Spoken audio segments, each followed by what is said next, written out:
Introduction.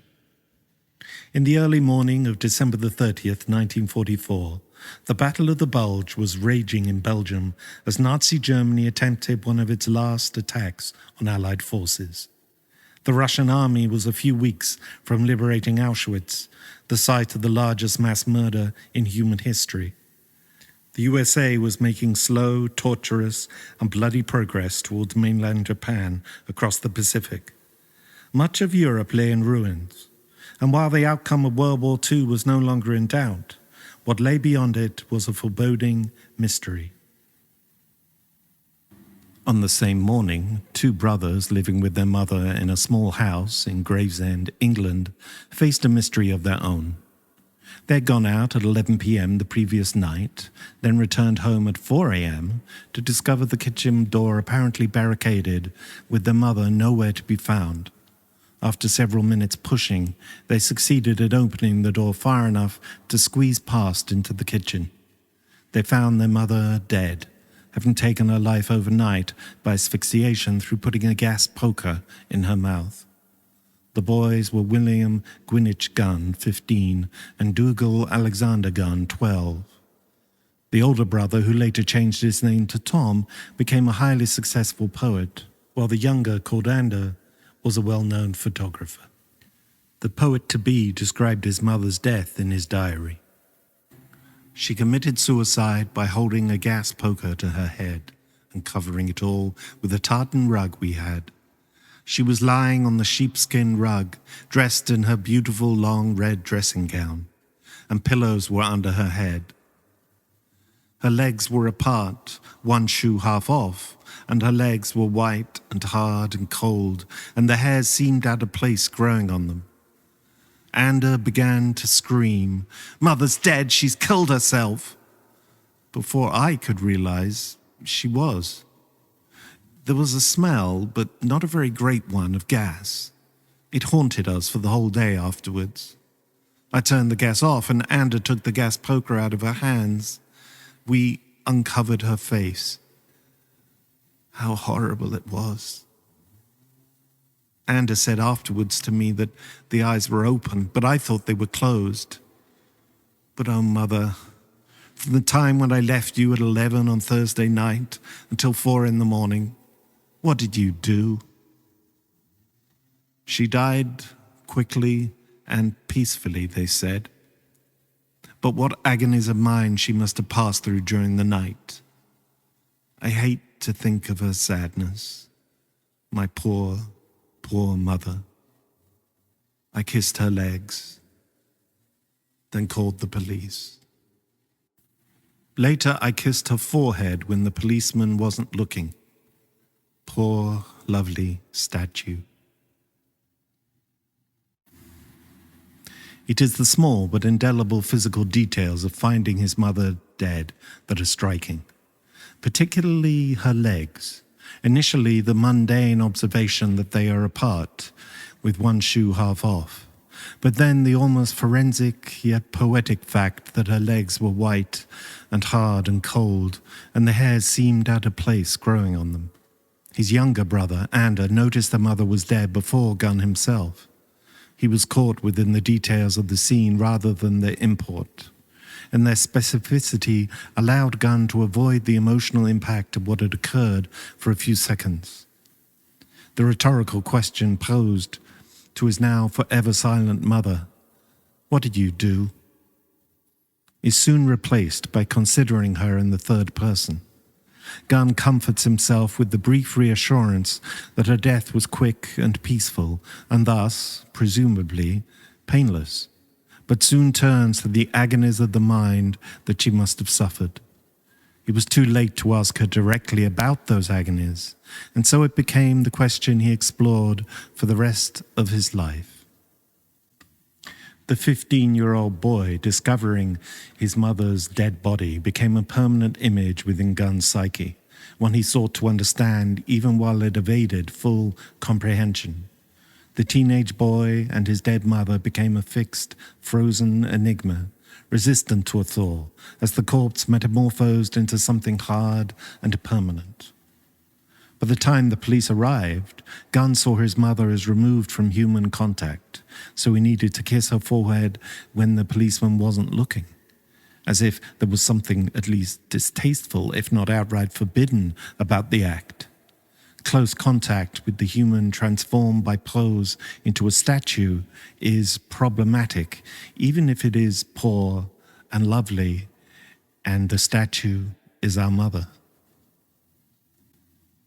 The teenage Gunn moved from objective observation and recording, even at the most emotional of moments, to the poignant detail that he kissed her legs, then called the police. Here is an unintended example of Gunn's ability to lull readers into the belief that they know what he is writing about, before thrusting them suddenly into unexpected territory, placing all before in a new context. The traumatic experience of finding his mother dead by suicide remained a constant presence, or, as he put it, pose in his writing.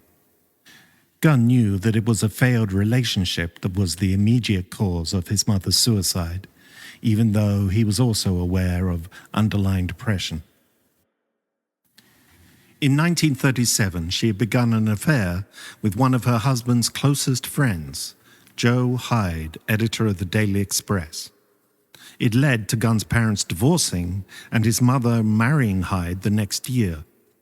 However, this second marriage was as fraught as the first, as they split and reconciled several times over the course of World War II. On December the 27th, 1944, Hyde left Gunn's mother, Charlotte, once again and for the last time. 2 days later, she committed suicide. Knowing the potential dangers of a broken relationship may have contributed to Gunn staying with his partner of 50 years, Mike Katay, even though there were long periods of unhappiness between them. Subconsciously, at least, Gunn was afraid of what might happen if he split with Katay. For nearly half a century, Thom Gunn rarely mentioned the death of his mother. Gunn was, supposedly, famously averse to confessional writing, and when he finally tackled his mother's suicide in The Gas Poker, which is in his last book, he wrote this most autobiographical of poems in the third person plural. In discussing its development, Gunn said that he was unable to write the poem for so long because he failed to consider something really obvious: to withdraw the first person and to write about it in the third person. Then it became easy because it was no longer about myself. I don't like dramatizing myself. The letters of Thom Gunn, henceforward LTG 22. As is often the case with Gunn's prose, this apparently transparent and complete explanation becomes opaquer on closer examination.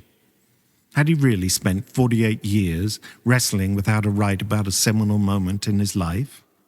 Or had he, in actuality, been writing about it constantly, but from tangential points of view? Was his mother's suicide a central theme in his work through, paradoxically, never being discussed? Did this most erudite and formidably intelligent poet really think that writing in the third person somehow renders a poem no longer about oneself? In an interview for what turned out to be his last book, Boss Cupid, Gunn spoke of his mother's suicide in a remarkably understated manner, showing perhaps that he remained quintessentially English despite living for 50 years in California. He said, "Obviously this was quite a traumatic experience." What was the effect of this trauma?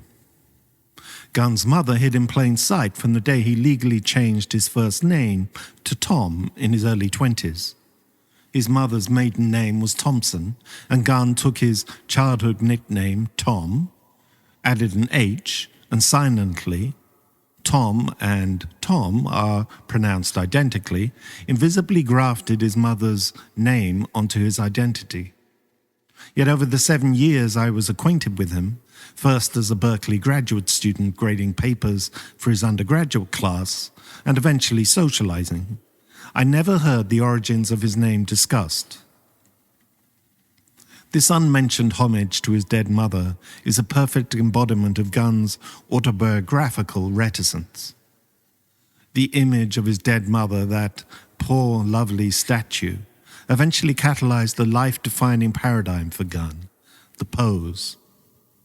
Her dead body was the first pose to fascinate him, and for the next 60 years he searched for other poses, both in others and within himself, in order to understand the first one. As a young man, Gunn expressed interest in discovering the poses all people adopt, explaining that everyone plays a part whether he knows it or not, so he might as well deliberately design a part or series of parts for himself. To be sure, these poses are distinct from the classical Shakespearean all the world's a stage type of parts because they are innately static. A person can adopt one pose and then, the next second, minute, hour, day, week, month, year, or even decade, he can adopt another. Logical progression between the poses may exist, although occasionally they are apparently random, possessing a complete, internally consistent rationale without reference to poses coming before or after. Paradox is the most important characteristic of a pose. Poses nearly always combine apparent contradictions into a seeming whole. The first, and undoubtedly the most important to Gunn when young, was the supposedly straight man who is actually gay. As a young man, Gunn regarded homosexuality as a choice rather than an innate predilection, and thus he could adopt the pose of straight man and then, once culturally free and legally safe to do so, that of the gay man. Even late in life, Thom occasionally played with new acquaintances who were unfamiliar with him by pretending to be a straight, unpublished novelist desperate for his first break. It was telling that Gunn could maintain a mischievous vantage point even when exploring the gay-straight pose. Unlike many of his supposedly more politically sophisticated contemporaries, Thom Gunn was capable of laughing at himself and even the maligned group to which he belonged. It was a stereotypically English stance, developed early in life. Within weeks of his mother dying, Gunn adopted the pose of a carefree English teenager who is apparently able to keep sadness at his mother's death at bay. He writes, "Margot cooks very well and John is quite nice. Of course, Margot is, but I have a slight suspicion he doesn't approve of pacifism. We are very happy, though once I woke up in the morning feeling quite prepared to follow Mother to the grave." LTG, page 13. Earlier in this letter to his aunt, he wrote of buying much-needed clothes, minor arguments with his father about the cost of university, and various other domestic matters. The joke of feeling as if he wanted to follow his mother into death is telling. Perhaps it is an accidental reference to the depression Gunn subsumed much of his life, but which reared its head periodically. He is, of course, presenting a shielding, paradoxical pose, the grieving teenager who is strong enough to joke about his mother's suicide 6 weeks after it has occurred. As a young man, and once he moved to America, the paradox is multiplied. English, but American. Biker, who never learned how to drive a car properly. Formidable intellectual by day, but a hedonistic partier by night. Emotionally monogamous to a love of 50 years duration, but a promiscuous celebrant of Dionysian hedonism. Polite, refined, upper-middle-class Englishman, but a clown who jokingly opened his mouth wide to reveal chewed food just before he swallowed. Aging man, but constant pursuer of youthful lovers. And, lurking in the shadows, stood another figure, with a paradoxical pose. Loving woman, devoted to her children, but a mother who staged her suicide in a manner ensuring those children would find her dead body. Apart from paradox, poses are obvious to those observing them. Superficially at least, Gunn's poses offered no guise or pretense. Thus, his English-American pose was accentuated every time he talked, as he had been careful to preserve the dulcet, middle-class, and unmistakably British tones of his youth. Similarly, he was almost painfully polite and withdrawn in the intellectual pose, then flamboyantly, often obnoxiously loud when dressed in leather for partying. And who could forget his frequently expressed terror driving a car on Bay Area roads just before clambering aboard a friend's Harley and roaring off into the night? Gunn could be deceptively dismissive of the poses, as when he wrote, "And what may seem multiple schizophrenia, the 100 Faces of Tom, is really simply Baroque superficiality." LTG, page 71. It wasn't, of course, but the very throwaway attitude towards a central life paradigm was, in itself, a pose. Before his letters were published in 2021, anecdotal accounts of Gunn by people who knew him were the only real sources for analysis of Thom Gunn as a person outside of his poetry. Most were enchanted and yet mystified by him. They were in good company, as Gunn was mystified by himself, especially early in life. After his mother's suicide, he attempted the pose of novelist and then essayist, before finally trying his hand at poetry. The pose of poet was adopted for the rest of his life, and so appeared an integral part of his identity. But a constant, uneasy, slight separation between Gunn the man and Gunn the poet existed. The two sides were never seamlessly joined. In his internal creative life, as expressed in his poetry, questioning the pose of poet was an ongoing process, from his late teens through to his death at 74. The most compelling psychological space for Gunn, and the territory his poetry inhabits, is between the starting point, the bare, undefined and undirected self, if such a self existed, and the chosen part. His mother's dead body was the first of many poses that both fascinated and haunted Gunn. And if we are to discover a talismanic or catalytic muse for his work, it is an examination of how her bare, undefined self was replaced by the chosen part of suicide. Did it occur through a process of becoming, and thus logical progression? Or was it, perhaps more disturbingly for Gunn, an almost random, curious choice? As random as the hairs growing incongruously out of his mother's very white legs, or, perhaps more accurately, as curious as the fact that this was the one detail of her suicide he most noticed. He tackled a basic question that must come to all poets.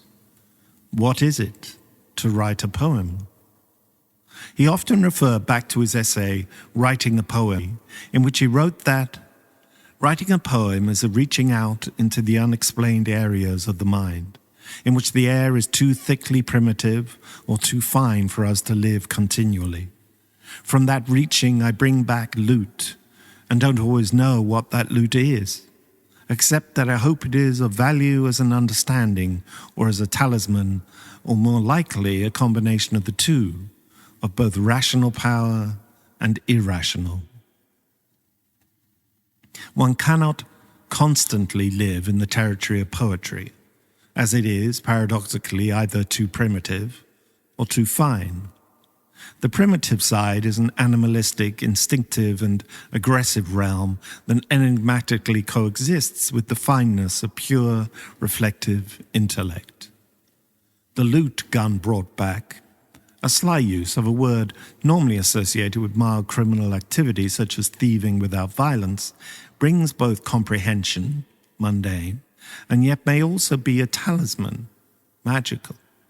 However, the loot does not belong to us. We have absconded with it from somewhere or someone else. Those unexplained areas of the mind are personified and often feel bereft, So they seek to reclaim the loot or even wreak revenge upon those who have dared to disrupt the dynamic equilibrium of the primitive and the fine. With a deceptively soft, unchallenging speaking voice, Gunn always reminded the young poets he taught that writing, like all creative art, is not necessarily a safe activity. When we reach into the unexplained, we may not like or be able to control what we find. As Nietzsche suggested, if we stare too long into an abyss, eventually it may stare back into us. The lute is a combination of understanding and talisman that brings comprehension of rational and irrational power. Gunn associated the thickly primitive with the rational and too fine with the irrational. He explored how these four constructs interacted with one another dynamically, rather than attempting to limit them to sealed pairings. Gunn personified the intellectual adventurer exploring or pillaging the recesses of the mind, that territory, and bringing back treasures. To anyone familiar with his work, a Thom Gunn poem is instantly recognizable, but what exactly enables that recognition is less tangible. This enigma was deliberate. Gunn wrote, "People do have difficulty with my poetry, difficulties in locating the central voice or central personality. But I'm not aiming for central voice, and I'm not aiming for central personality. I want to be an Elizabethan poet. I want to write with the same anonymity you get in the Elizabethans, and I want to move around between forms in the same way someone like Ben Jonson did. At the same time, I want to write in my own century." This book explores whether a central voice and personality exists in Thom Gunn's poetry, despite his stated aims. Or is it characterized by constant fluidity and ill-defined shape? It will trace how a single traumatic image, his dead mother after suicide, catalyzed a lifetime of creative work. Those who knew Gunn offer little beyond bemused wonderment when considering his identity, and the concordances or lack thereof with his poetry. It was, indeed, easy to be dazzled in his company. Even writers who were normally known for a caustic cynicism ascended into casting him as an almost saint-like or shamanic figure. Fellow poet Philip Levine expresses a rhapsodic vision of him.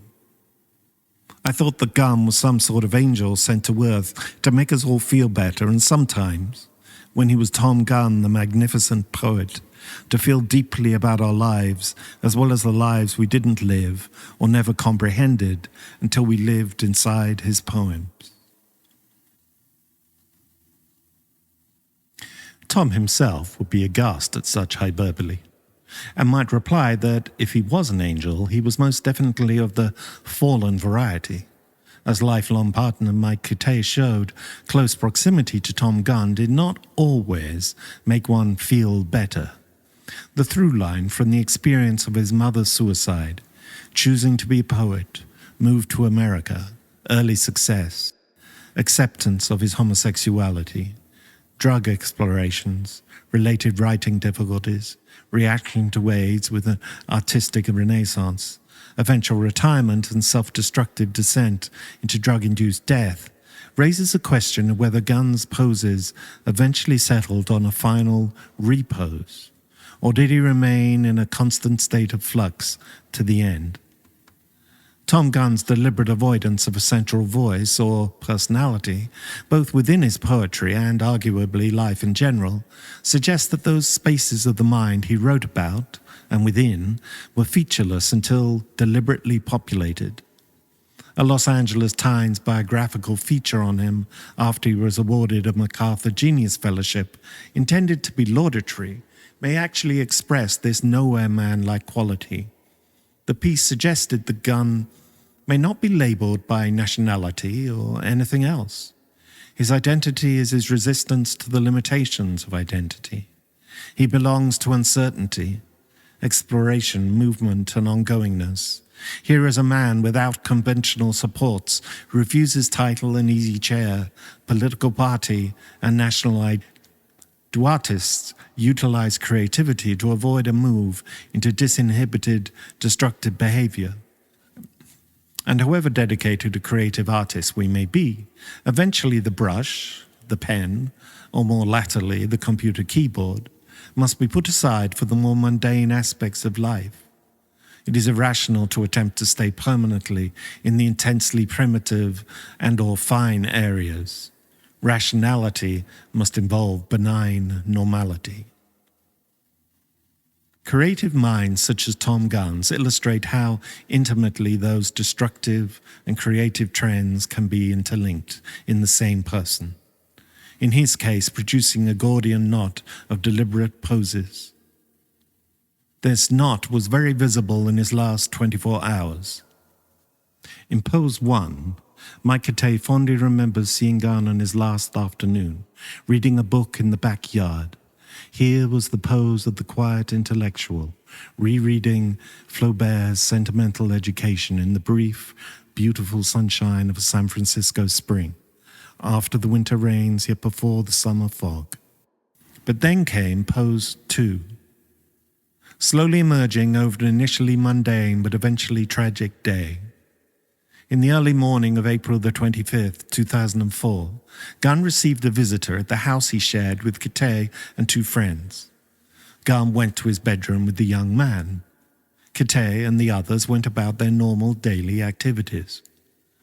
Starting at about midday, I felt there was something terribly wrong, housemate Bill Scherzler recalled in an interview soon after Gunn's death.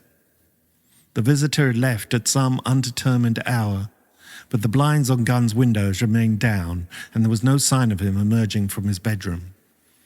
At 8 p.m., Katay forced open his bedroom door and found him in bed, alone and unresponsive.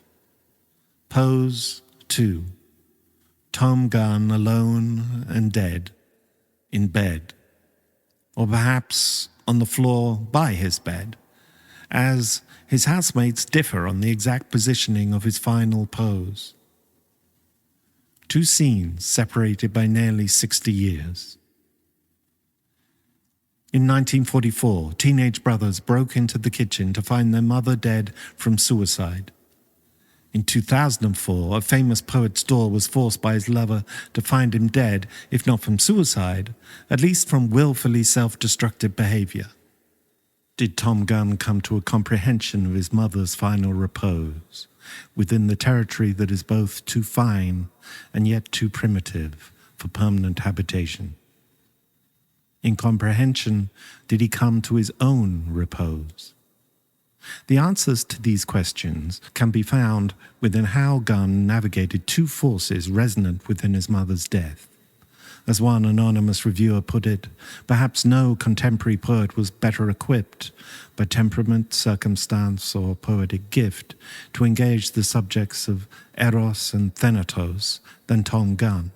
The love instinct and the death instinct, so often distantly theoretical, were ever present in Thom Gunn. When the AIDS epidemic was at its height, he identified an internal paradox. My thoughts are crowded with death, and it draws so oddly on the sexual that I am confused to be attracted by, in effect, my annihilation. Indeed, if motherhood is the ultimate distillation of human creativity, then being a suicide is the crystallization of destructive impulse. A single photograph reminded Gunn of how his mother juxtaposed these roles. It was of Thom with his mother in 1932, when he was 3. He kept this photo on top of his writing desk for decades. 2 faces, quaintly Edwardian, looking comfortably at the camera. Yet, on closer inspection, we see his mother's smile is only half-formed, tentative, and even reluctant. She is smiling because she knows she is meant to be smiling. She is posing because she knows that in photographs you must pose, must present a happy expression to the world. But the adult Gunn knew this pose was at least partially a mask, as his mother disguised a brooding, internal hell. "Oh, mother, what did you do?" This question, written by a 15-year-old boy in bemused anguish at his mother's suicide, remained with him all his life. In his search for an answer, he explored the heights and depths of human experience and character, tracing his journey from a comfortable middle-class life in the London suburbs to the extremes of San Francisco leather bars. His poetry is eclectic, from an early adherence to strict metrics to the more liberated territory of free verse. His subject matter moved from existential explorations of will and identity through to free-verse reflections of drug-induced visions, and on to a combined approach to the spectres of AIDS, Jeffrey Dahmer, and his mother's suicide.